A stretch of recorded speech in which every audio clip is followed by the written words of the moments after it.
She had $218. A 7-year-old son she was no longer allowed to raise, and in a mother's cottage where someone had been searching for something worth breaking a lock for. The day Vivian Whitlock lost her son, she thought life had finally taken everything it could. She was 35. Her bank account held $218. Her marriage was over, and the courtroom door had just closed behind her with a sound she would hear in her sleep for years. So she did the only thing left to do. She drove 6 hours north into a cold Michigan November, back to the one place she had sworn she would never see again, her late mother's abandoned cottage on Silver Lake. She expected dust, silence, 14 months of unopened mail, maybe a few ghosts she wasn't ready to face. But the moment Vivian stepped inside, she knew something was wrong. A drawer in her mother's writing desk had been forced open. A photograph by the fireplace lay face down, papers had been moved, and whoever had been inside that cottage before her hadn't come looking for money. They had been searching for something her mother had hidden, something worth breaking a lock for. And when Vivian finally discovered who had walked through that door in the months after her mother's funeral, and why, she understood something that would change everything. Losing her son might not have been the end of her story. It might have been the reason someone needed her to never uncover the truth. Stay with Vivian. What she finds inside that cottage will not stay buried. The rain in Chicago had a way of finding you. It didn't matter if you carried an umbrella. Didn't matter if you ducked under awnings. The rain found the back of your neck, the gap between your collar and your skin, the exact spot where all your worst thoughts lived. Vivian Whitlock stood on the courthouse steps and let it find her. Her lawyer was talking. Something about appeals. Something about timelines. Something about how these things sometimes shifted in 6 months, in a year. And give it time, Vivian. She couldn't hear a word, because inside the building behind her, a judge had just spoken 4 sentences that rearranged her entire life. Primary physical custody is awarded to the father. Visitation for the mother, twice monthly, supervised initially to be reviewed. The court finds the mother currently lacks stable housing and consistent income. This hearing is adjourned. 4 sentences, 7 years of bedtime stories, 7 years of packed lunches, 7 years of holding a small hand across parking lots, erased in the time it took a stranger in a black robe to clear her throat. Vivian, Adrienne Vasquez, was looking at her. Rain dripping off her glasses. Kind eyes, tired eyes. Vivian, we'll fight this. Do you hear me? Vivian nodded, then shook her head, then nodded again. I have $218, she said. Adrienne didn't answer right away. Because what do you say to that? Where will you go tonight? Vivian looked out at the wet street, at the yellow cabs, at the woman across the way pushing a stroller with a plastic cover pulled tight over her sleeping baby. She thought of Noah, 7 years old, standing in his father's kitchen right now, probably eating microwave chicken nuggets, probably wondering why mom wasn't coming to pick him up on Friday like she promised. Her chest did something she didn't have a word for. I have somewhere, she said. She didn't. Not really, except maybe. She did. There was a place she had sworn she would never go back to. The drive was 6 hours. It took her 9, because she stopped twice on the shoulder of I-94 and cried into the steering wheel of her 15-year-old Toyota. Not the pretty kind of crying, the other kind. The kind where your face becomes a stranger's face and sounds come out of you that you didn't know you owned. She stopped at a gas station outside Kalamazoo, bought a bottle of water and a bag of pretzels, and stared at the total on the credit card machine like it had personally insulted her. $4.83, which left her with $213. She sat in the parking lot and ate 3 pretzels and put the rest away. Because $213 had to last. How long, she didn't know. The rest of her life, maybe. She reached Silver Lake just after 9 at night. It was November. Michigan November. The kind of dark that wraps around a car and eats the headlights. The kind of cold that makes the trees look like they've been holding their breath since October. The gravel road to the cottage hadn't changed. Neither had the mailbox. Still leaning left. Still missing its little red flag. Still had Ashford stenciled on the side in her father's handwriting, 40 years old and stubborn, as the man himself who had been gone almost 20 years now. Vivian pulled into the drive and killed the engine. She sat there. The lake was somewhere in front of her, invisible in the dark. She could hear it. That old sound, water against a dock, the soft wooden creak of something loved and forgotten in the same breath. She had not been here in 14 months, not since the funeral. Not since she had stood in a black dress that didn't fit and listened to a pastor talk about her mother like he had known her, which he hadn't, not really, because nobody had known Eleanor Ashford. Not the way Vivian had failed to know her. She got out of the car.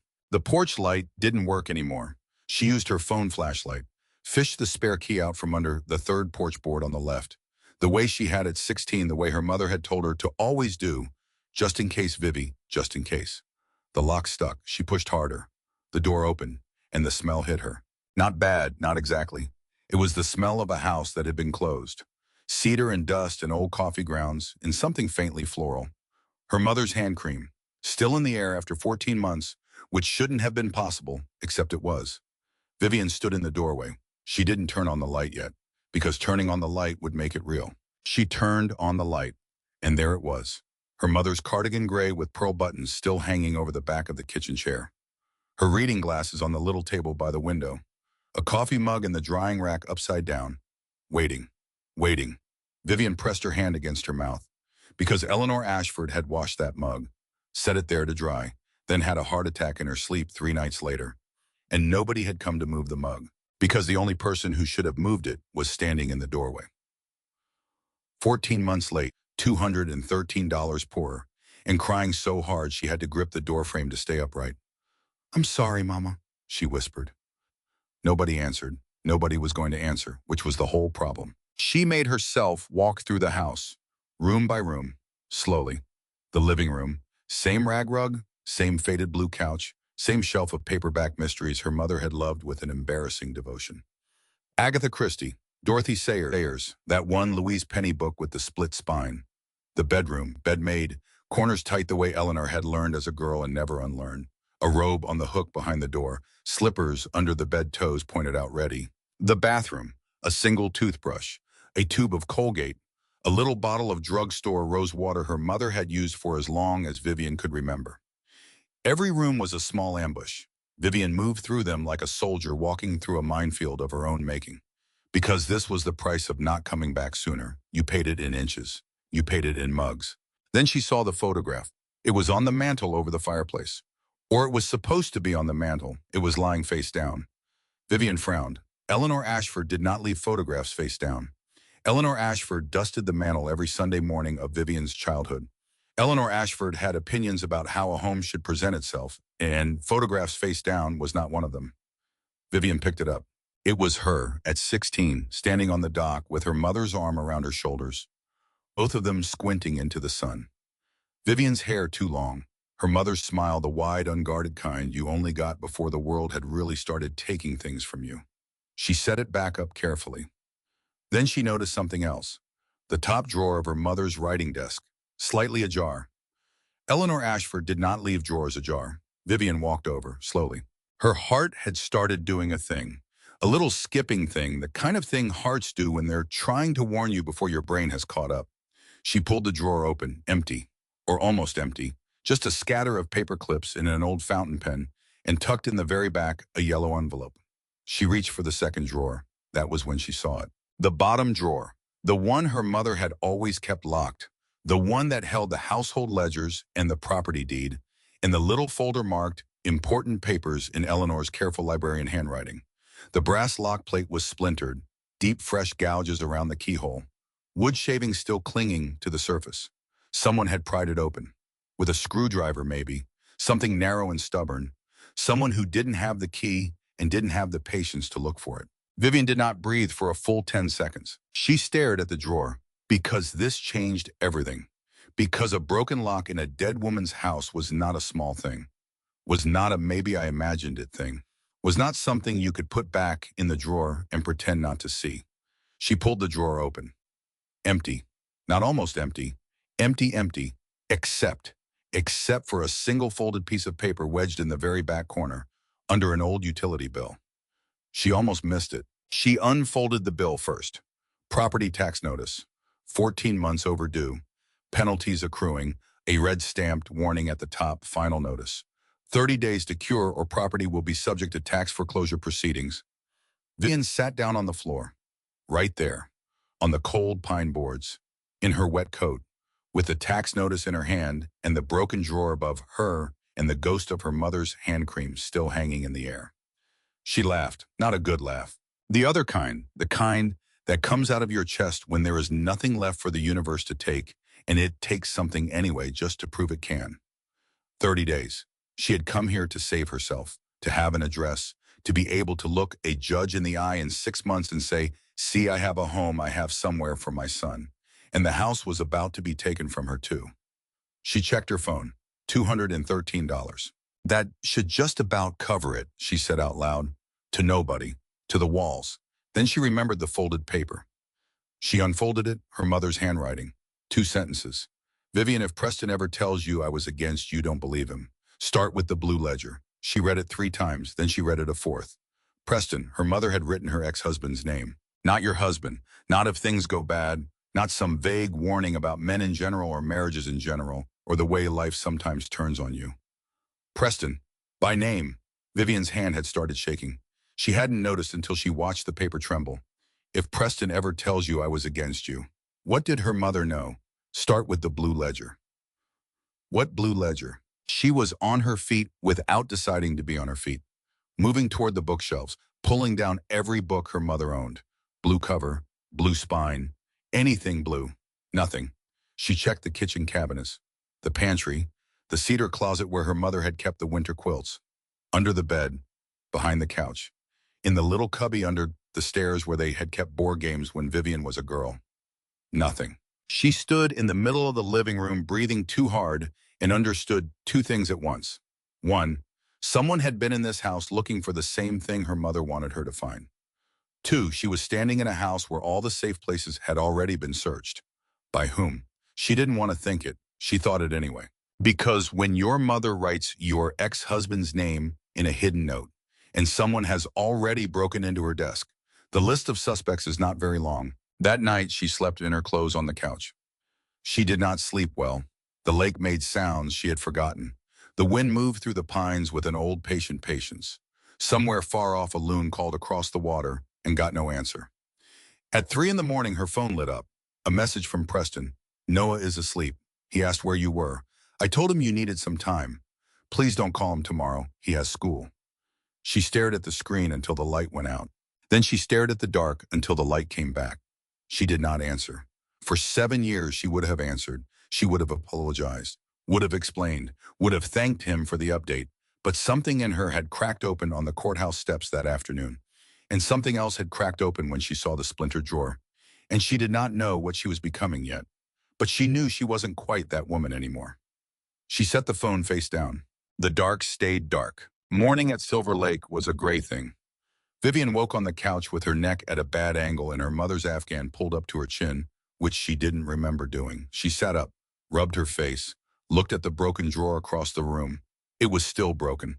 She had half hoped, in the way you hope small stupid things at 7 in the morning, that maybe she had dreamed it. She had not dreamed it. She made coffee. The percolator was the same one her mother had used since 1987. It gurgled and hissed and produced coffee that tasted the way coffee is supposed to taste, which is to say, like her childhood. She sat at the kitchen table. She looked at the tax notice. She looked at her phone. She looked at the note. "If Preston ever tells you I was against you, don't believe him." There was only one person on this lake who had known her mother in the last years of her life. Really known her. The way you know someone when you bring them soup and drive them to appointments and sit with them at 3 in the morning when the phone won't stop ringing with bad news. Ruth Halloran. Vivian pulled on her coat. Ruth's cottage was half a mile down the shore road. Vivian walked it, partly because her car was low on gas and partly because she needed the time. To think, or to stop thinking. She wasn't sure which. The Halloran place was small, white clapboard, dark green shutters. 2 enormous maples in the front yard bear now their leaves ankle deep on the walk. Vivian remembered those maples. 4th of July '98, she had been 10. There had been sparklers and potato salad, and Ruth's husband, a big kind man named Walter, had lifted her onto his shoulders so she could reach the ripe cherries on the tree behind the house. Walter had been gone 11 years now. Ruth was 70. Vivian stood at the bottom of the porch steps for a full minute before she could make herself climb them. She knocked. Footsteps. Slow. Careful. The kind of footsteps that meant hips. The door opened. Ruth stood there in a gray cardigan and reading glasses, pushed up on her silver head. She had not gotten smaller with age exactly. She had gotten more concentrated, like a good broth reduced. For a moment, neither of them spoke. "Vivian," Ruth said. "Hi, Ruth." Ruth looked past her, toward the road. toward the empty driveway, toward whatever she had been looking for out there for 14 months. You came back. It wasn't a welcome.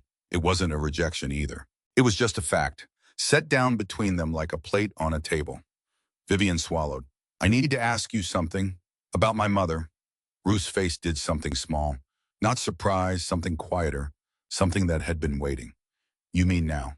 2 words, they landed like stones. Vivian felt her eyes fill up before she could stop them, because Ruth was not being cruel. Ruth was 70 years old, and Ruth had loved her mother, and Ruth had been the one to find Eleanor Ashford still and cold in the bed she had made with hospital corners, and Ruth had every right on this earth to say those 2 words in exactly that tone. I know, Vivian said. I know I wasn't here. No, Ruth said. You weren't. Vivian looked down at the porch boards. She could have defended herself. She could have said Eleanor hadn't told her how sick she really was. Could have said Preston had discouraged the trips. North had made a small hard face every time she mentioned Silver Lake. Could have said Noah had been young. Could have said work. Could have said money. Could have said the 1,000 things people say when they were somewhere else while someone they loved was dying. All of those things were true. None of them mattered. I'm sorry, Vivian said, and meant it. Ruth watched her a moment longer. Then she stepped back. Come in, she said. The coffee's on. Ruth's kitchen smelled like cinnamon and old wood. Vivian sat at the table, wrapped her hands around a mug she didn't drink from, watched Ruth move around the kitchen with the slow certainty of a woman who had lived alone long enough to have made peace with it. I found something at Mama's cottage, Vivian said. Ruth set the sugar bowl down. Didn't sit yet. A note, Vivian went on, in a hidden compartment. She mentioned Preston and something called a blue ledger. Ruth's hand stopped. Not long, just a second, but Vivian saw it. You know what it is? Ruth sat down, slowly, took her glasses off, cleaned them on her cardigan, put them back on. Your mother had a bookkeeping ledger, she said. Blue cover. She kept records in it. What kind of records? She never showed me. Vivian leaned forward. Ruth, someone broke into her desk. That got her attention, her chin lifted. When? I don't know when, but it wasn't yesterday. The wood's dry. The scratches aren't fresh, but somebody pried that lock. Ruth was quiet for a long time. Then she said the thing that changed everything. Preston came out here. Vivian's mug stopped halfway to her mouth. What? About 3 weeks after we buried your mother. He drove up, said you'd asked him to collect some family papers. The kitchen tilted a little. I never asked him that. Ruth nodded, slow, sad, the nod of a woman who had suspected it for 14 months and was finally being told she'd been right. I figured as much. Vivian set the mug down before her hand could betray her. How long was he in the house? Almost 2 hours. Did you see him leave with anything? No, but Ruth paused. He was angry when he came out. Slammed the car door hard enough I heard it clear across my yard. Vivian thought of the splintered drawer. She thought of the face-down photograph. She thought of her mother's handwriting. If Preston ever tells you I was against you. What did she know, Vivian said, almost to herself. What did she know about him? Ruth looked at her for a long moment. More than you wanted her to. Vivian flinched. I don't mean it cruel, Ruth said softer. I mean it true. Your mother worried about you, Vivian, not because she thought you were weak, because every year she saw you get a little smaller. That's not. You stopped talking about your editing work. You stopped coming up here without checking with him first. You'd start telling a story on the phone and then get quiet and I could hear him in the background and you'd change the subject. She noticed. She noticed all of it. Vivian looked down at her coffee. For 7 years, she had remembered her mother's questions as criticism. Why doesn't Preston let you keep your own accounts? Why do you have to ask him before you visit? Why did you stop editing? You were so good at it, Vivi. You loved it. She had heard nagging. She was starting to think it might have been prayer. Did she hate me? Vivian whispered. Ruth's whole face changed. Oh, honey. At the end, was she angry enough that she hated me?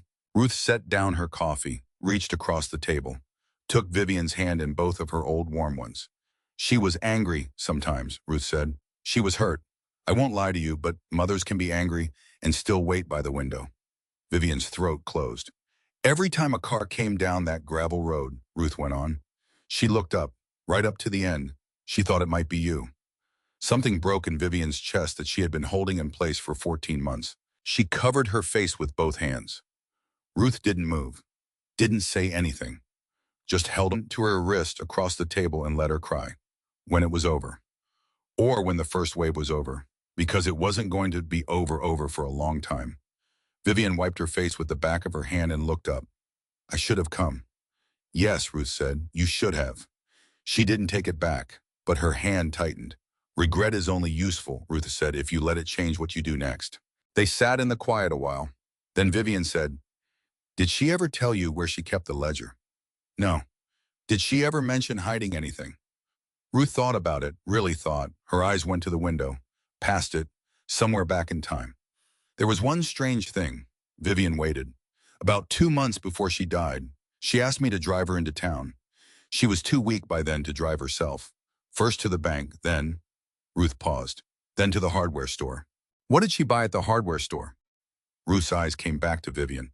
A waterproof document pouch. The kitchen went very still. Vivian felt something shift in her memory. Something old. Something she hadn't thought about in almost 30 years.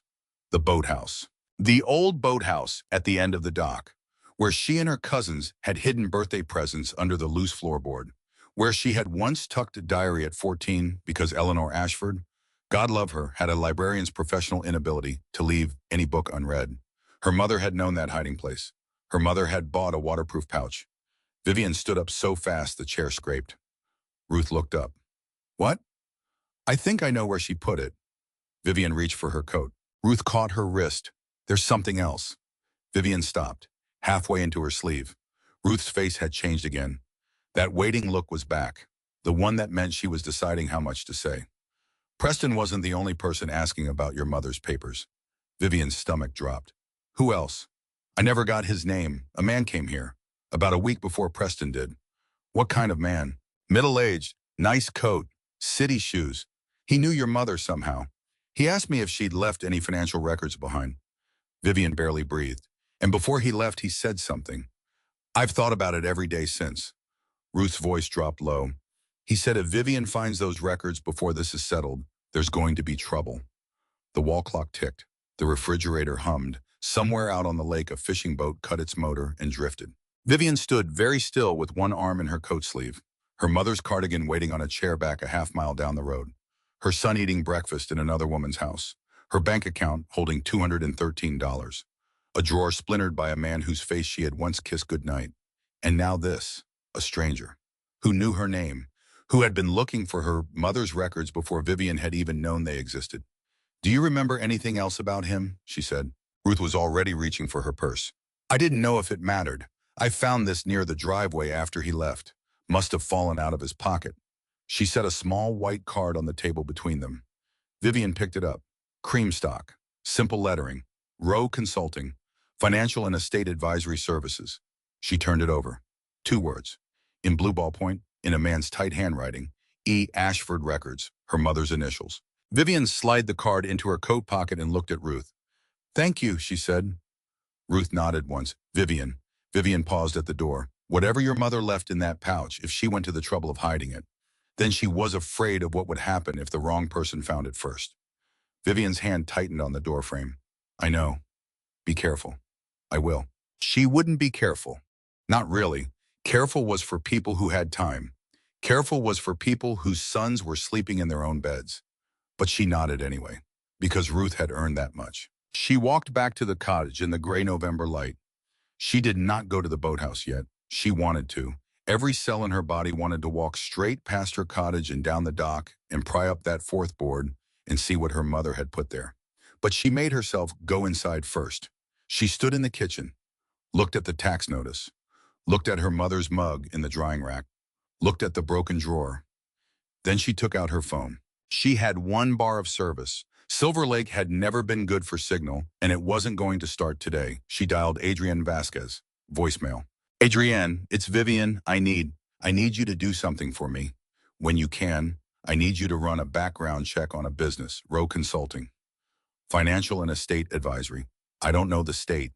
Just whatever you can find, and she paused. Also, I need to know what our options are if I can prove Preston was in my mother's house without permission after she died. I don't know if it means anything legally, probably nothing, but I need to know. She hung up, stared at the phone. Then she opened her banking app, $213.11. She closed it. She sat down at her mother's kitchen table and made a list on the back of the tax notice. Pay 30-day emergency on taxes. Find remote editing work. Fix Noah's bedroom. Find the ledger. Keep records of every message from Preston. Do not answer him tonight. She underlined the last one. Twice. Then she went to the phone. Her mother's old landline, the one Eleanor had kept out of stubbornness and long-distance loyalty, still humming faintly on the wall by the pantry. She picked up the receiver, dialed a number she still knew by heart. It rang twice. Vivi, Marlene's voice, warm, startled, already breaking a little. Marlene, her cousin, her almost sister, the girl who had been at her wedding, at Noah's baptism, at every Thanksgiving for 20 years. The one person in her family who had stood by her through the divorce, who had called her every week, who had said, "You're doing the right thing, Vivi. You're stronger than you know." Hi, Marlene. Oh, honey, oh my God, where are you? Are you okay? I've been calling.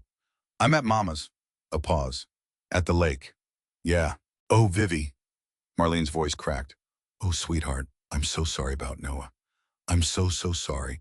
When I heard the ruling, I almost drove out to your apartment, but then Preston called and said you'd already left, and Marlene, I've missed you so much. I've missed you too. Can I come see you, please? Just for a night or two. I want to be with you. I don't want you to be alone up there. Vivian closed her eyes, held the receiver against her ear, listened to the voice of the one person in the world she had left, who still believed she was a good mother. Yeah, she said. Yeah, come. I'll be there tomorrow. I love you, Vivi. I love you too. She hung up.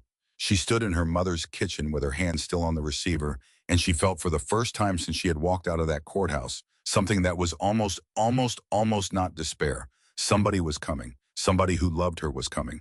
She looked out the window, past the porch, past the yard, down the slope to where the old boathouse leaned toward the water like a tired old man. The blue ledger was probably in there. She had a stranger to identify. She had a husband whose fingerprints were on a broken lock. She had a mother who had left her a 2-sentence prayer in a hidden drawer. She had 30 days to save this house. She had $213. She had Noah, 7 years old, eating breakfast in someone else's kitchen. And she had Marlene coming tomorrow. For a long moment, Vivian Whitlock stood at her mother's kitchen window and let herself believe that maybe the worst part was behind her. She was so wrong. She just didn't know it yet. Outside, the November wind moved over Silver Lake, slow, patient, the way it had for 100 years, the way it would for 100 more. And somewhere in the gray water, in the leaning boathouse, under a loose board her mother had chosen with a purpose, Vivian did not yet understand, a small waterproof pouch was waiting. For her, only her. Marlene arrived on a Tuesday. She came in a rental car, silver Nissan, Michigan plates, because her own car was in the shop, she said, because she had flown into Grand Rapids and just wanted to get to Vivian as fast as she could. Vivian believed her, because Vivian had spent 34 years believing Marlene. Marlene was 34 now, a year younger than Vivian, long dark hair, a face that photographed well, a laugh that had always made rooms turn toward her. She got out of the car with a duffel bag and a bottle of wine and her arms already open. Vivian met her on the porch. They held each other for a long time. Marlene smelled like the same perfume she had worn since college, something with rose and citrus, something Vivian had always associated with safety, with family, with the girl who had held her hand at the funeral of her father when they were both 19. I'm here, Marlene said into her hair. Vivi, I'm here.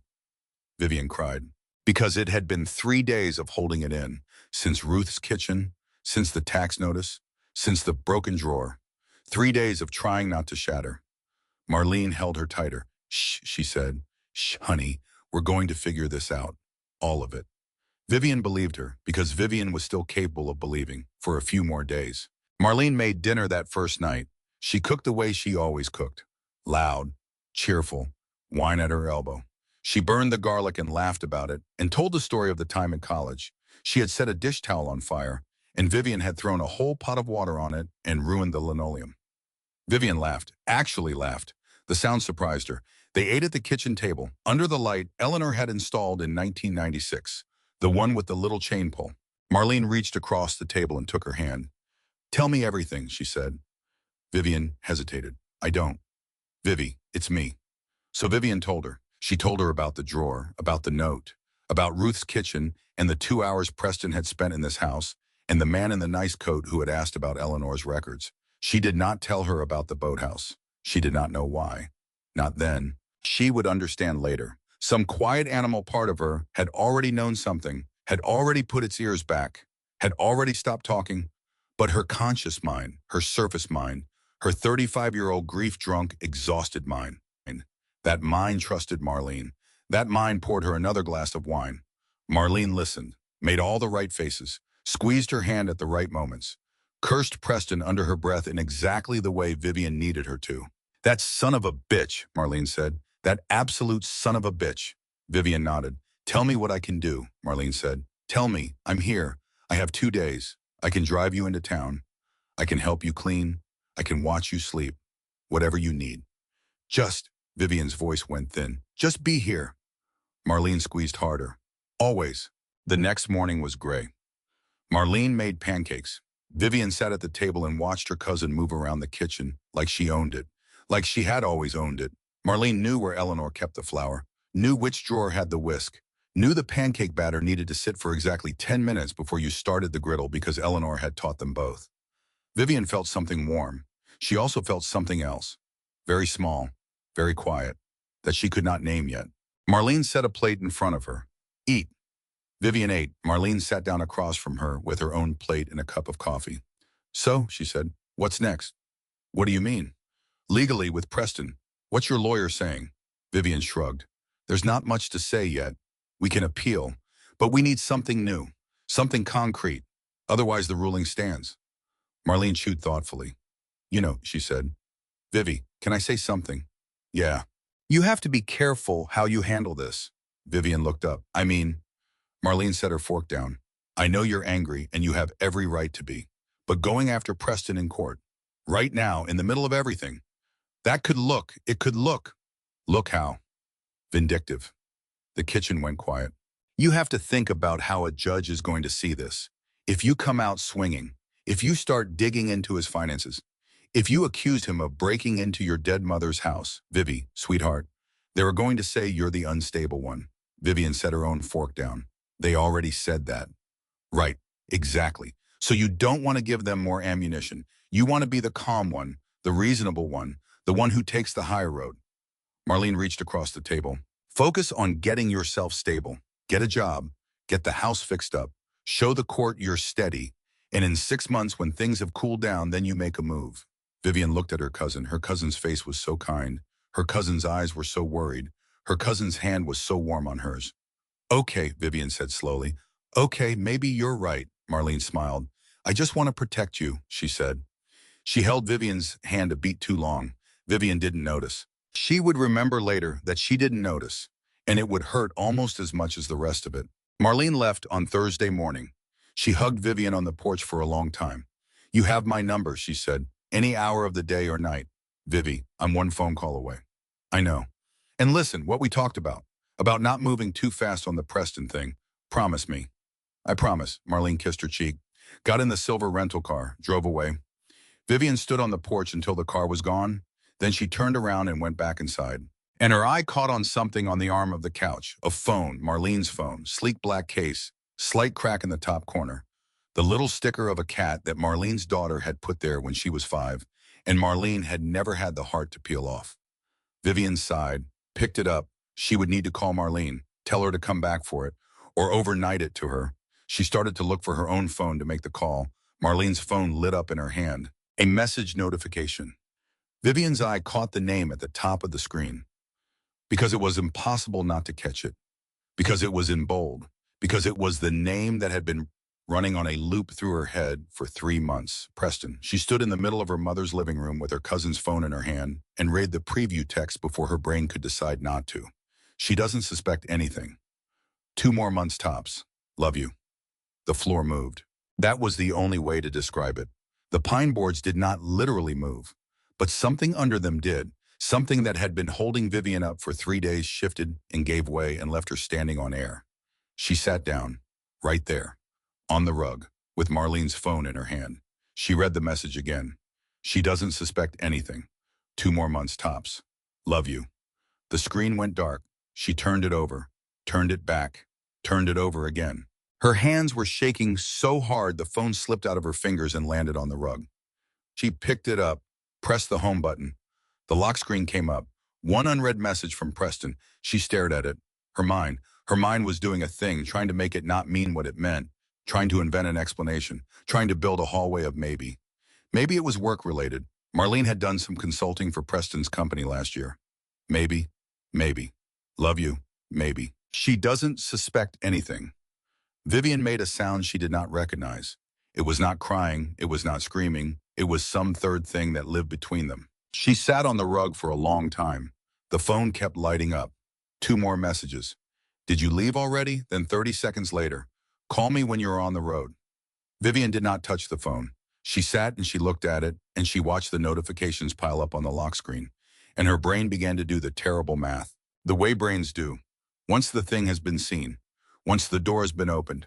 Once the small, unnamed thing you had been ignoring turns out to be a house on fire. Vivi, honey, don't you think you'd be happier if you weren't stretched so thin? You worked so hard on that novel edit last month, and you barely got to see Noah, maybe just for a few years, until he's older. Preston makes plenty.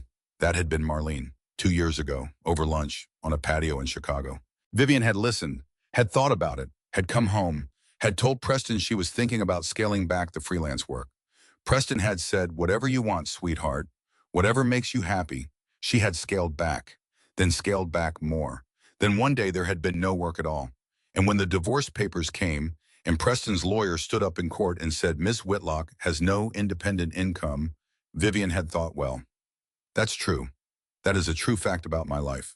She had not thought about who had helped her arrive at that true fact.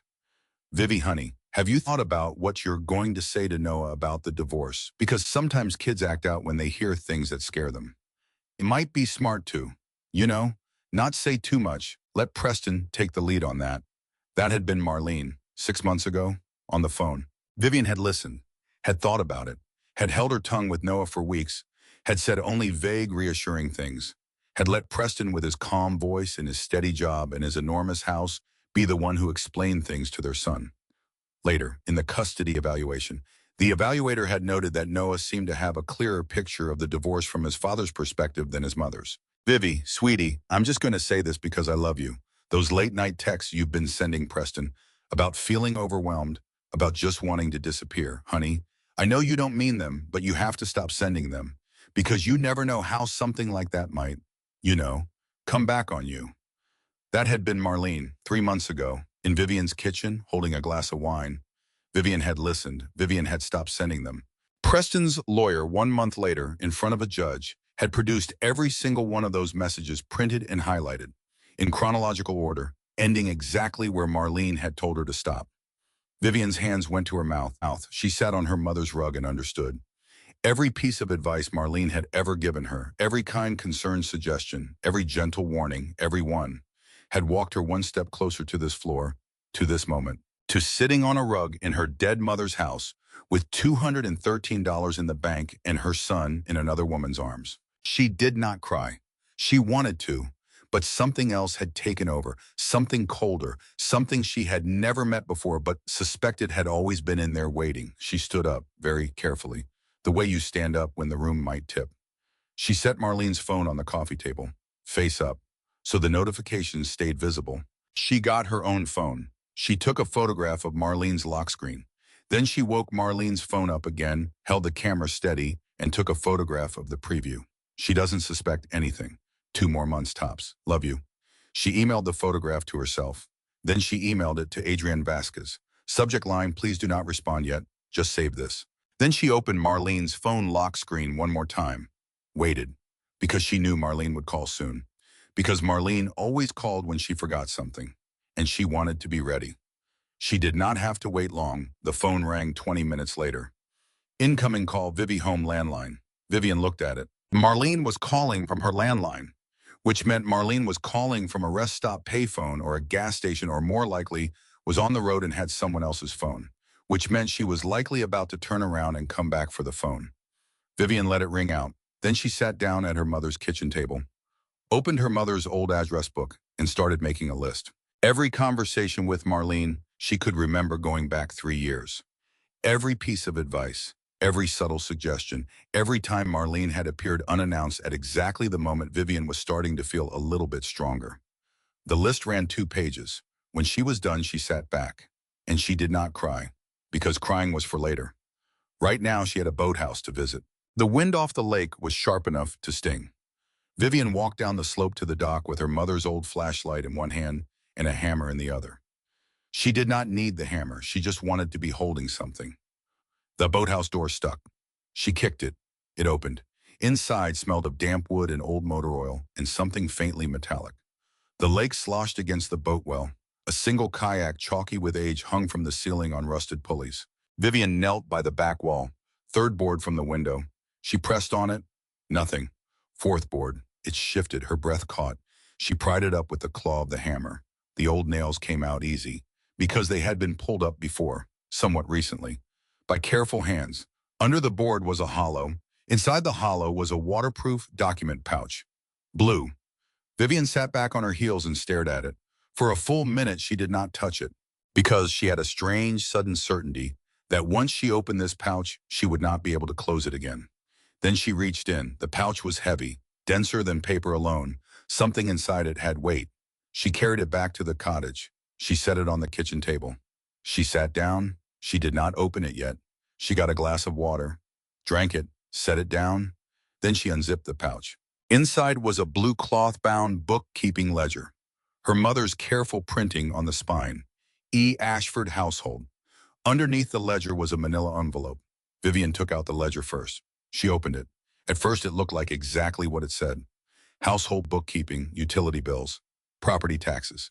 The little payments Eleanor had made to a woman named Betty for weekly cleaning after her hip started acting up.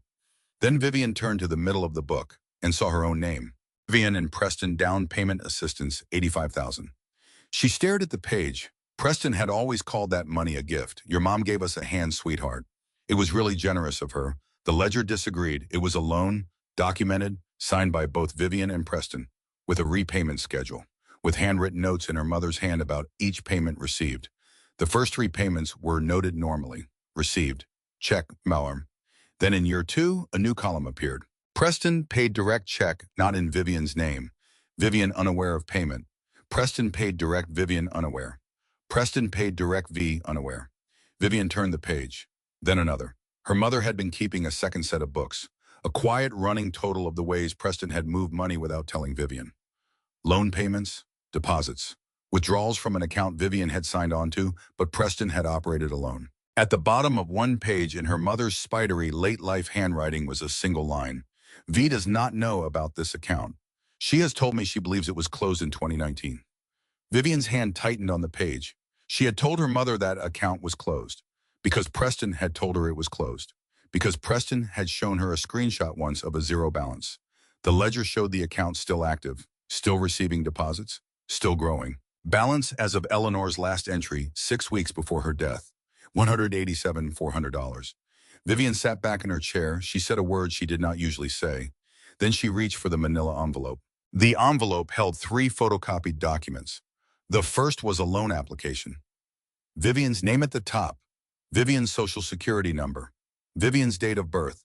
At the bottom on the signature line, Vivian Ashford Whitlock. Her name in handwriting that was not hers. She stared at it. The V was wrong. The V was too small. She had a big V. She had always had a big V. Her mother used to tease her about it. Vivi, honey, your V looks like it's trying to eat your name. The V on that page was tiny, cramped. A stranger's V. She turned to the next document. A refinancing agreement. Same fake signature. She turned to the third. A withdrawal authorization, a transfer of $95,000 from a jointly held account into an account held solely in Preston's name. Same signature, same stranger's V. Vivian counted the pages in the envelope. There were more. She flipped through. Every document had her name on it. Every document had a signature that was not hers. Across 5 years, she did the math in her head, roughly. $340,000. Preston had moved $340,000 out of their joint life, using her name, using her signature, without her knowledge. And her mother had known. Her mother had known. Her mother had somehow known and had copied every single document and had put them in a waterproof pouch under a floorboard in the boathouse and had left the map for Vivian to find. Vivian bent forward at the table and pressed her forehead against the cool wood. For a long time, she did not move. The refrigerator hummed. The clock ticked. The lake invisible behind the drawn curtains kept doing whatever it had been doing for 100,000 years. When she sat up, when she could, she reached for the phone. She called Adrienne Vasquez. Adrienne picked up on the second ring. Vivian, I got your email. What in God's name? I need you to sit down. I'm sitting. I found something at my mother's house, Vivian told her. About the ledger, about the envelope, about the fake signature, about the account Preston had said was closed, about the transfers. Adrienne was very quiet. Then she said, Vivian, do you have somewhere secure to keep these documents tonight? Yes. Do not tell anyone what you have. Not anyone. Do you understand me? I understand. I'm going to drive up there, not today, but this weekend. I need to see these in person. I need to make copies. I need to log chain of custody. Okay. And Vivian? Yeah. About the other email you sent me, the screenshot. Yeah. Adrienne's voice was careful, very careful. Are you okay? Vivian looked at her hands. They had stopped shaking. They were very still. I don't know yet, she said. She hung up. Marlene came back for the phone that afternoon. Vivian heard the silver Nissan pull into the drive, heard the car door, heard Marlene's boots on the porch. Vivian was ready. She had put the pouch and the ledger and the envelope in a locked cedar trunk in the closet of her mother's bedroom. She had put Marlene's phone back on the arm of the couch, exactly where Marlene had left it. She had wiped her own fingerprints off it with a dish towel. She had washed her face. She had put on a clean sweater. She opened the door. Oh, thank God, Marlene said. I have been panicking. I got halfway to Grand Rapids and realized. Vivi, I am so sorry. It's on the couch, Vivian said. I saw it after you left. Marlene rushed in, scooped the phone up, held it to her chest. You are a lifesaver. I would have died. I would have literally died. Sit down. Have some coffee before you drive back. Marlene hesitated. I really should get back on the road. 1 cup, Vivian said. Please, it's a long drive. Marlene sat. Vivian poured 2 mugs, set one in front of her cousin, sat down across from her. She looked at Marlene for a long moment. Marlene smiled, that warm, familiar smile, the one that had gotten her through every school play, every breakup, every difficult Christmas dinner for 30 years. Vivian smiled back. You know, she said, I've been thinking about what you said, about taking the high road. Yeah, you're right. I think you're right. Marlene's shoulders softened, visibly. I'm going to focus on getting stable, Vivian went on. The way you said, get a job, fix up the house, not go after Preston. Wait it out. That's smart, Vivi. That's really smart. So I probably won't be pushing my lawyer to do anything for a while. Maybe 6 months. Maybe more. Marlene's smile got a little wider. That's the right call. Yeah, Vivian drank her coffee, slowly. How's Preston doing? She said. Have you talked to him? Marlene did not miss a beat. Oh, not really. I've seen him at some family things. He seems, she waved a hand. He seems Preston. You know how he is. Why? No reason, just, Vivian shrugged. You're the only person from our world I can ask, I guess. I thought maybe you'd have a sense of how he's doing with Noah. Noah's doing great, from what I hear. Marlene blinked. She hadn't meant to say that. It was on her face. A tiny flicker. Gone in half a second. Vivian saw it. Oh, good, Vivian said gently. That's such a relief. They finished their coffee. Marlene stood. She hugged Vivian at the door. You are going to get through this, Vivi. I promise. I know, Vivian said. I have you. You have me. She got in the silver Nissan. She drove away. Vivian stood on the porch. She did not wave. When the car was gone, when the sound of it was gone, when there was only the wind and the lake in the pines. Vivian turned around and walked back inside and closed the door and locked it. She leaned her forehead against the door. She breathed. Once, twice, 3 times. Then she went to the kitchen. She picked up her mother's old landline receiver. She dialed a number she had not dialed in months. Her aunt, Marlene's mother, her mother's little sister. The woman picked up on the 4th ring. Vivi, sweetheart. Hi, Aunt Doreen. I need to ask you something, and I need you to be honest with me. A small pause. All right. How long has Marlene been sleeping with Preston? The silence on the other end of the line was so long, Vivian thought the call had dropped. Then her aunt said very softly, very tiredly, Oh, honey. That was all. That was enough. Vivian sat at her mother's kitchen table for 2 hours after she hung up. The light outside changed from gray to gold to gray again. She did not turn on the lamp. She sat in the dimming kitchen and she let the whole thing rearrange itself in her head. Every dinner, every phone call, every kind, concerned suggestion, every time Marlene had shown up at Preston's Christmas party in a dress that was a little too red, every time Preston had said, "Your cousin's a piece of work, isn't she?" in exactly the way you say something about a woman you want your wife not to suspect you of thinking about. 2 years, at least, maybe longer.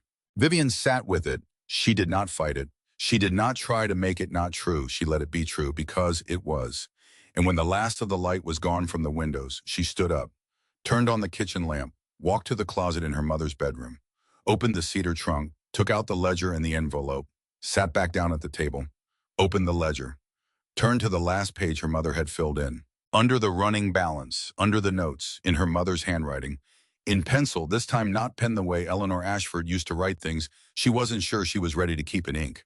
Preston brought Marlene here Thursday. She called me Aunt Eleanor.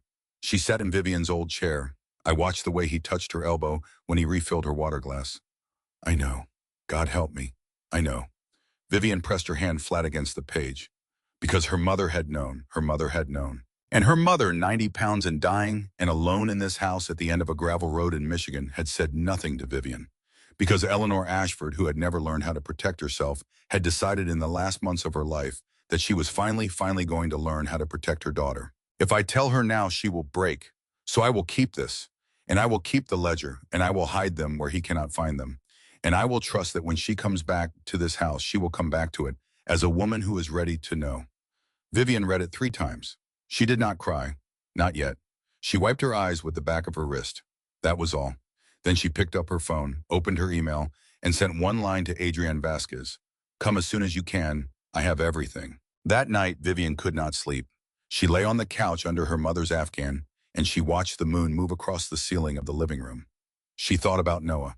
She thought about the first time he had crawled into her bed during a thunderstorm. 2 years old. Damp curls. Small hot hand on her cheek. Mama, don't go. She had not gone. She had never gone. Not once. Not for anything. She thought about how Preston had said on the last day of the trial, sitting at the plaintiff's table with his shirt pressed and his hair right. Vivian is a very devoted mother. I have no doubt about that.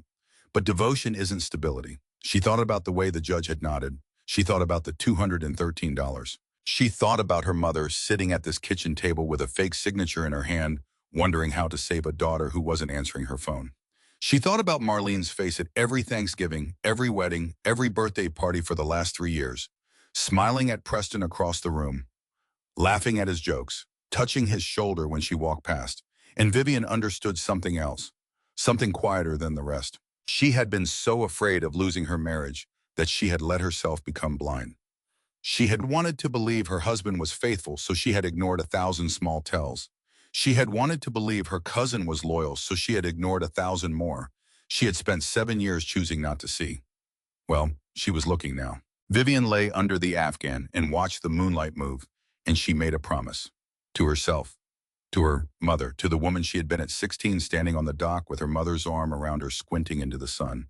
She said the promise out loud, because promises out loud are harder to break. I am done being small. The moonlight moved. The lake was silent. Outside in the boathouse, the loose board was nailed back down. In the cedar trunk, the pouch was safe. In her lawyer's inbox, a photograph waited. And somewhere, 6 hours south, in a bed she used to share, her husband was probably telling her cousin that everything was going according to plan. He was wrong. He didn't know it yet, but he was very, very wrong. 6 weeks passed. In those 6 weeks, Vivian learned that revenge does not always feel the way you expect it to feel. Sometimes it feels quieter. Sometimes it looks like a lawyer pulling into your driveway on a Saturday morning in a beat-up Subaru with Illinois plates and a coffee-stained thermos in the cup holder. Adrienne Vasquez got out, stretched her back, looked at the cottage, looked at the lake, looked at Vivian on the porch. So this is Silver Lake, she said. This is Silver Lake. It's pretty. It's cold. Both can be true. Adrienne climbed the porch steps, hugged Vivian, held on a second longer than a lawyer should have. Then she pulled back, all business. Show me. They sat at the kitchen table for 4 hours. Adrienne read every page of the ledger, every document in the envelope, every fake signature. She took photographs. She made notes in a yellow legal pad. She asked questions. Vivian answered them. At noon, Adrienne stopped writing, set down her pen, rubbed her eyes. Vivian, yeah, this is a lot. I know. No, I mean, this is a lot. Vivian waited. Adrienne took a breath. We have a very strong civil case for fraud. We have a strong criminal complaint we could file with the state about the signature forgery. We have grounds to reopen the custody ruling based on newly discovered financial misconduct. And she tapped the photograph of Marlene's phone. What does this do? This proves he perjured himself. Preston testified under oath that his relationship with Marlene was, I quote, distant familial. This message, and whatever your aunt can testify to, blows that up. It also gives us motive. It suggests he was hiding assets in anticipation of divorce, which strengthens the fraud claim. Vivian nodded slowly. Adrienne watched her. How are you doing? I don't know how I'm doing. That's an acceptable answer. They sat with it a while. Then Vivian said, there's more. She stood up, walked to the bedroom, came back with something she had found in the cedar trunk the night before underneath the pouch in a plain white envelope she had almost missed.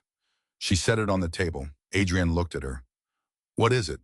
My mother's diary, last 6 months of her life. Adrienne, read it? She read the whole thing. She did not speak for 2 hours. When she was done, she closed the diary very gently, set her hand on top of it, looked at Vivian across the table. Her eyes were wet. Adrienne Vasquez had been a family lawyer for 22 years. Adrienne Vasquez had cried in exactly 3 cases in 22 years. This was the 4th. Your mother, Adrienne said.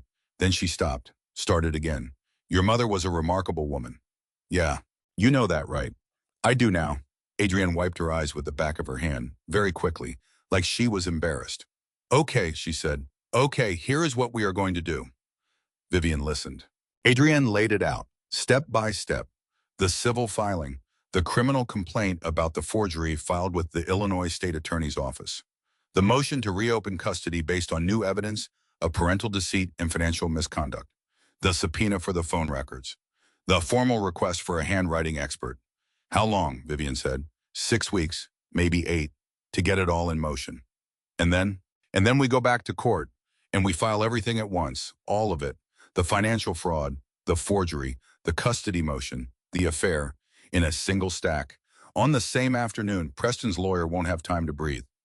Vivian looked at her. Adrienne, I have $213. Adrienne smiled, a tired, kind smile. Vivian, if a fraction of what your mother documented is provable in court, you will not have $213 for very long. She paused. I'm going to work this on contingency. You can't. I can. I'm doing it. Don't argue with me. Adrienne, don't argue with me. Vivian did not argue with her. She got up, walked around the table, put her arms around her lawyer's shoulders from behind, and pressed her face into Adrienne's hair. Adrienne patted her hands. Nobody said anything. The kitchen clock ticked. The lake was quiet beyond the window.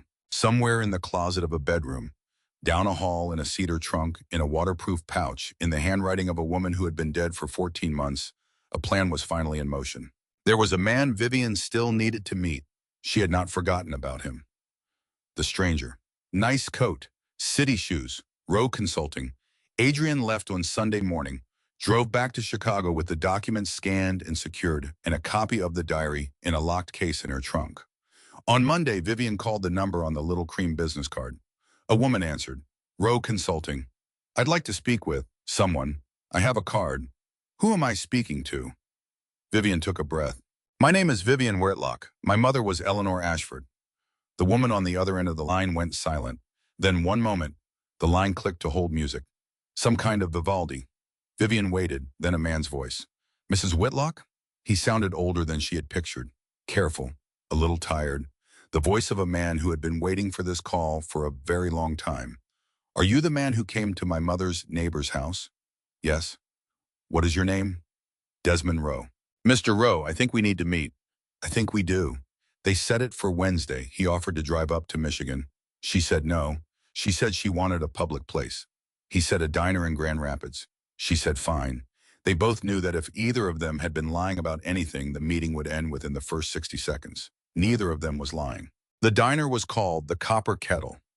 Wednesday, 11 a.m. off hours. Half the booths empty. Vivian sat in a corner booth with her back to the wall and a cup of black coffee and a copy of the New York Times she was not reading. The bell over the door jingled. A man walked in. He was tall, late 40s, salt in his dark hair, A brown wool coat that had seen better years, wire-rimmed glasses, kind mouth, careful eyes. He looked around, saw her, walked over. He didn't sit right away. Mrs. Whitlock, Mr. Rowe. May I? She nodded. He slid into the booth across from her. The waitress came. He ordered coffee. When she was gone, he set his hands flat on the table, like a man showing he wasn't holding anything. Before you ask me anything, he said, I want to tell you 3 things. Okay. 1, your mother was one of the best women I ever knew, and I mean the last 20 years of my professional life, not just in some polite obituary sense. Vivian's throat went tight.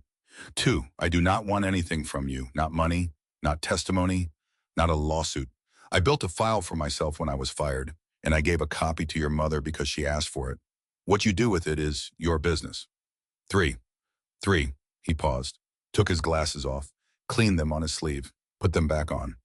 3, I am very sorry it took you this long to find me, and I am even sorrier that this is how you found me. Vivian looked at him for a long moment. Then she said, tell me everything. He told her. Desmond Rowe had been the chief financial officer at Whitlock Construction for 9 years. He had watched Preston grow the company from a mid-sized outfit into a regional powerhouse. He had watched Preston take on more risk. He had watched Preston start making decisions that did not add up. In year 7, Desmond had noticed a discrepancy. A small one, at first. A loan against company assets secured by real estate that Desmond could not find on any deed record. He had asked Preston about it. Preston had said it was a personal matter. Don't worry about it, Des. It's handled. Desmond had worried about it. He had gone looking. He had found the property. It was a lake house in northern Wisconsin, purchased in cash, titled solely in Preston Whitlock's name, funded by a loan secured against company assets, with a co-signer whose name was on the paperwork. Vivian Ashford Whitlock, except the signature was wrong. Desmond had worked with Vivian's signature for years. She signed everything at the annual holiday party. Cards, gift receipts. He had seen it 100 times. The V was wrong. He had gone to Preston. He had asked one question. He had been fired the next morning, escorted out of the building by security, boxed up his things, not allowed to speak to any other employee. Given a severance package with an aggressive non-disclosure agreement, Desmond had not signed the NDA. He had walked out with a cardboard box and a copy of every document he had been able to print in the 90 seconds between the meeting and the walkout. That had been 3 years ago. He had spent 3 years building his own file, quietly, methodically, on his own time, because he was by nature and profession a man who did not let things go. He had reached out to Eleanor Ashford 18 months ago. He had not been able to reach Vivian. Every attempt he made ran through Preston somehow. Every phone number he tried was routed. Every letter he sent was returned. But Eleanor had a landline. Eleanor had answered. Eleanor had listened to him for 2 hours the first time he called, had asked to see his documents, had driven or been driven into town to meet him at a coffee shop, had taken his file, had thanked him, had started her own. She was brilliant, Desmond said. Do you understand? Your mother in the last 6 months of her life built a case that a forensic accountant would have been proud of. She cross-referenced everything. She kept receipts. She noticed things I hadn't noticed. Vivian was crying quietly across the table. Desmond pretended not to notice. He drank his coffee. She told me she was going to hide her file somewhere he'd never find it. She said she had a place. She didn't tell me where. The boathouse. That fits. She left me a key and a note. That fits too. Vivian wiped her eyes. Mr. Rowe. Desmond, please. Desmond, why did she trust you? He thought about it. I don't know for sure, but I think. He turned his cup in his hands. I think she was looking for someone who had also been hurt by him, someone with something to lose, someone who could see him clearly. He looked up at her. She said once that the reason she believed me was that I described him the same way she described him, and neither of us was describing the man her daughter had married. Vivian nodded. She could not speak. They sat in the booth in silence for a long time. Finally, Desmond said, whatever you need from me, I'll do it. Testify, deposition, turn over the file, whatever, free of charge, because your mother was a good woman and she deserved better than what he did to her family. Thank you. Don't thank me, fight him. That's all the thanks I need. She looked at him, really looked, at the tired, kind face, at the wool coat, at the hands still flat on the table. How did she pay for the meetings, she said. You had to have driven up multiple times. Desmond looked out the window. She made me pot roast, he said, the last time I visited her. She was very thin. She wasn't eating much herself, but she made pot roast because she said no one should have to drive 4 hours without a proper meal. Vivian pressed her hand over her mouth. That was the payment, Desmond said. That was more than enough. The next 6 weeks moved fast. Adrienne filed everything on a Tuesday: the civil complaint for fraud, the criminal complaint for forgery, the motion to reopen custody, the subpoenas, the handwriting expert report, Desmond Rowe's affidavit, Ruth Halloran's affidavit about Preston's illegal entry into Eleanor's cottage after her death, Aunt Doreen's affidavit about the 2-year affair, the photograph of Marlene's phone, excerpts from Eleanor's diary. All of it on the same afternoon on Preston Whitlock's desk, through the hands of a process server named Ronnie, who told Adrienne later that Preston had gone the color of old paper. Preston's lawyer called Adrienne within 4 hours. He wanted to settle. Adrienne told him she would think about it. She let him wait 3 days. She called back. The final hearing was set for a Thursday in late January. Vivian drove down to Chicago on Wednesday, stayed in a cheap motel off the highway, did not sleep, watched infomercials at 3 in the morning, made herself a cup of instant coffee at 5, put on the navy jacket Adrienne had made her buy at Marshall's the week before. She looked at herself in the motel mirror. She looked tired. She had always looked tired lately. She was starting to think tired was fine. She was starting to think tired meant she had been carrying something heavy, and she was still standing. That was not weakness. That was the opposite of weakness. The courthouse was warm. Preston was already there. He was in a charcoal suit. His shoulders were set the way they set when he was afraid and refused to show it. His lawyer, a man named Thomas Grant, who had once been considered one of the best family law attorneys in Cook County, looked like a man who had not slept in a week. Preston saw her. He walked over. He had done this before. On the last day of the custody trial, he had walked over with that same calm expression. He had said, "Vivian, you don't have to do this." He said something similar now. "Vivian, Preston, you don't have to do this." She looked at him for a long moment. She noticed something. He looked smaller. He was the same height, the same shoulders, the same everything, but he looked smaller. Because for 7 years he had looked enormous. Because for 7 years she had made him enormous. Because for 7 years she had believed that his opinion of her was the only opinion that counted. She had stopped believing that. Somewhere between a broken drawer in a boathouse and a diner in Grand Rapids, she had stopped. "I have to do this," she said, "because I love our son." He looked at her. For a second, just a second, she saw something in his face. Something small, something that might have been fear, might have been shame, might have been the ghost of the man she had married before he became this. She didn't know which. She didn't care anymore. She turned, walked past him, sat down at the plaintiff's table next to Adrienne. Adrienne squeezed her hand under the table. The bailiff called the room to order. The hearing lasted 47 minutes. Preston's lawyer did not fight. He couldn't. There was nothing to fight with. The handwriting expert had submitted a 15-page report. The forensic accountant had confirmed the movement of $342,000. Desmond Rowe's affidavit was on file. Ruth Halloran's affidavit was on file. Aunt Doreen's affidavit was on file. Eleanor Ashford's diary, in her own handwriting, was entered into evidence with a shaking motion from Adrienne that even the judge paused to acknowledge. Preston sat at his table and stared at the floor. His lawyer stood. He proposed a settlement. Preston would return the misappropriated funds. Preston would consent to a modification of custody granting Vivian primary physical custody. Preston would agree to structured visitation. Preston's parental rights would be preserved but bounded. In exchange, Vivian would drop the criminal complaint for forgery, the civil fraud judgment, the property, the house Preston had bought with money he had stolen. All of that would still go through the courts. But the criminal charge, the one that would put Preston in a state penitentiary, that one was Vivian's to release. Adrienne turned to her. "It's your call." Vivian looked at her husband, her ex-husband, the father of her son. She thought about Noah. She thought about the phone calls he would make from a prison visiting room, the way his voice would sound, the way it would shape him for the rest of his life, the way there would be one story he would tell his own children someday about the year his father went away, about who sent him away. She stood up. The room went quiet. "Your Honor," she said, "may I address the court?" The judge nodded. She turned toward Preston. She looked at him, not with hatred, not with love, with something clearer than both. "I accept the settlement," said, "but I want it on the record, in this courtroom." "Wait, Danielle," she paused. "Not because you deserve it. You don't. You stole from me. You lied about me. You slept with a member of my own family for 2 years while I was raising your son. You forged my name on documents in an amount that could put you away for a very long time. Preston did not look up. And I could take that time from you. I could hand you a sentence. I could give you what you gave me. Her voice did not shake. But I have a 7-year-old son, and that son loves you. And I will not be the mother who takes his father away from him. Not because you don't deserve to lose him, but because he doesn't deserve to lose you. She paused. That is not a gift to you, Preston. That is a gift to Noah.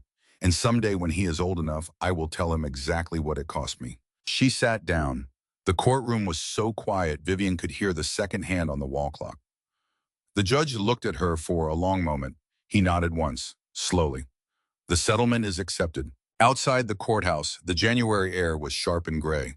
Preston stood on the steps. Noah was with him. Because it was a Thursday, and Thursdays were Preston's afternoons, and even the courthouse could not change that until the paperwork went through. Noah saw her. He ran, small legs, blue coat, one shoelace flapping. He hit her at the knees. She caught him, lifted him. He was heavier than he used to be. He was 7. He was almost too big to lift. She lifted him anyway. He pressed his face into her neck. Mom. Hi, baby. Are you okay? I'm okay. He looked at her, serious. That serious 7-year-old face he had inherited from her mother. Am I coming home with you? She looked over his head at Preston. Preston stood 10 feet away with his hands in his coat pockets. His face was gray. He nodded. Just once. She looked back at her son. Soon, she said. Very soon. But today you go with Daddy. And on Saturday you come home with me. And then in a few weeks when the paperwork is done, you'll come home with me for good. Okay. Okay. But you'll still see Daddy a lot. He's still your daddy. He always will be. Noah looked at his father, then at her. Do you still love him? Vivian took a breath. I love that he made you, she said. I love that he is your daddy. Everything else, that's grown-up stuff. That's for me to worry about, not you. Okay. Okay. She set him down. She knelt so her face was level with his. Noah. Yeah. You didn't do anything wrong. Do you hear me? Not one thing. Not ever. Whatever grown-ups do around you, it is never your fault. His lower lip did a thing. She pulled him against hers again. Held him tighter this time. Felt his small, warm hand on the back of her neck. Preston watched them. He did not come over. Something in his face was breaking. Vivian did not care about his face anymore. But she noticed. That was all. She noticed. She kissed the top of Noah's head, stood up, handed him gently back toward his father. Noah walked back on his own. He took Preston's hand. They started down the steps. Vivian stood at the top and watched them go. Adrienne came up beside her. Vivian? Yeah. You just did something very hard. I know. You did it right. Vivian closed her eyes. For the first time in 14 months, she felt the weight come off her shoulders. Not all of it. Never all of it. But enough. Enough to let her chin come up. Enough to let her stand a little straighter on the courthouse steps in the cold January air. Enough to let her walk down those steps toward her 15-year-old Toyota with her lawyer at her elbow and her mother's voice somehow somewhere in the wind coming off Lake Michigan saying, there you go, Vivi. There you go, my girl. She drove north. She drove home. She drove to Silver Lake. She stopped at the grocery store outside Kalamazoo. The same one. She bought bread and milk and a whole roasted chicken and a bag of apples. She paid with the check Ann had written her from the initial escrow. Preston had wired the first tranche of the settlement that morning. $28,000, more money than Vivian had personally controlled in 9 years. She stared at the receipt from the grocery store for a long time. Then she folded it, put it in her wallet, drove the rest of the way home. 6 months later, it was July. Silver Lake was warm, the kind of warm that comes off water when the sun has been on it all day. The kind of warm that smells like pine sap and cut grass in the coppery mineral clean of a good freshwater lake. Noah was 8 now. His birthday had been in May. He ran ahead of her down the dock in bare feet. His hair had gotten longer. His feet were tan. His laugh had come back. Not all the way, but a lot. Vivian sat on the porch of the cottage. The cottage had been painted. Pale blue, the same blue it had always been. The porch boards had been replaced. The old dock had been reinforced. Ruth Halloran had helped with a lot of it. Ruth had a nephew who did construction. He had given them the family rate. Ruth was in Vivian's kitchen right now, making iced tea. Desmond Rowe came up sometimes on weekends. He was helping Vivian set up a freelance editorial cooperative. Nothing fancy, just a small business, just a way to make sure she never had to depend on any one paycheck again. He was good with numbers, he said. He liked to be useful. Adrienne came up once a month, sometimes with her wife, sometimes alone. Vivian's kitchen was starting to feel like the kitchen of a woman who had a life. Marlene had tried to call once. 3 months after the settlement, Vivian had let it ring out. Marlene had sent a letter. Vivian had not opened it. She had not needed to. There were some doors Vivian had learned that did not need to be reopened just because someone was knocking. Noah came pounding back up the dock. Mom, yeah. Can I have lemonade? Ruth's making iced tea. Both. You cannot have both. Why? Because you'll be up all night on all that sugar. Mom, iced tea. Fine, he thundered past her into the house. Vivian sat on the porch and watched the water. The lake was doing that late afternoon thing where the surface goes gold and the light comes at you from below as well as above. 100 years of Ashford women had sat on this porch and watched this lake do this exact thing. She was one of them now. She had come home. Noah came back out with 3 glasses on a tray. Ruth was behind him with a pitcher. He set the tray down, very carefully, very seriously, the way an 8-year-old sets down something he is proud of. 3 glasses. Vivian looked at them. Noah looked at the glasses. His face changed. Mom, yeah, buddy. I forgot. Grandma Eleanor, she isn't. His face was crumpling. Vivian reached out, put her hand on his. It's okay, she said. Leave it. She stood, walked down the porch steps, walked to the edge of the yard where the wildflowers grew. Black-eyed Susans, Queen Anne's lace, a few late blue chicory. She picked one, a single stem, small yellow flower. She walked back. She put it in the 3rd glass. She sat down next to her son. Ruth sat down on the other side of her. 3 glasses on the little porch table. One held iced tea. One held iced tea. One held water in a single wildflower with a yellow face. Noah leaned against her. Ruth looked out at the lake. Nobody said anything. For a long time, the sun moved. The lake kept its old promises, held the light, held the silence, held them. Somewhere in a hospital in Chicago, a man who used to be her husband was starting the 2nd month of court-ordered financial monitoring. Somewhere in an apartment in Chicago, a woman who used to be her cousin was writing another letter that would never be opened. Somewhere in the ground behind the little Methodist church in Silver Lake, a woman named Eleanor Ashford was resting in the earth she had loved. And here, on this porch, in this warm July light, a woman who had once had $213 sat with her son and her friend and 3 glasses on a table. Vivian rested her cheek on the top of Noah's head. She thought about the day her mother had bought the waterproof pouch, about the day her mother had hidden it in the boathouse, about the day her mother had sat at the kitchen table and written, "If Preston ever tells you I was against you, don't believe him," in a hand that must have been already too tired to hold a pen for long, she thought. About the woman she had been, 9 months ago, standing on a courthouse step in the rain with $213. She thought about the woman she was now. She thought about the woman she was still becoming. She heard her mother's voice. Not really, not out loud, not the way people mean when they say they heard a voice, but something in her chest, in the warm air, in the way Ruth Halloran's small brown hand was resting on the arm of the porch chair. Something that said, "There you go, Vivi. There you go, my girl." Vivian closed her eyes. The lake sighed. Noah, half asleep, now shifted against her side. She kissed the top of his head. She whispered so quiet only he could hear. "There are women, baby, who spend their whole lives waiting for permission to be happy. My mother was one of them. I almost became the second." Noah did not answer. He was almost asleep. "But not you," she whispered. "You will never have to wait. Do you hear me? Not for permission. Not for someone else to say you get to be yourself. Not ever." He mumbled something. She smiled. She held him closer. Ruth reached over, squeezed her arm. The 3 glasses caught the low sun. One held tea, one held tea, one held water in a small yellow wildflower with a face turned toward the light. Sometimes a second chance is not getting your old life back. Sometimes a second chance is finally being strong enough to stop at asking for it back. Vivian Whitlock, 35 years old, sat on the porch of her mother's cottage on Silver Lake, with her son sleeping against her shoulder and the July light gold on the water. She was home. She had come home. And for the first time in 7 years, home was a place that belonged to her.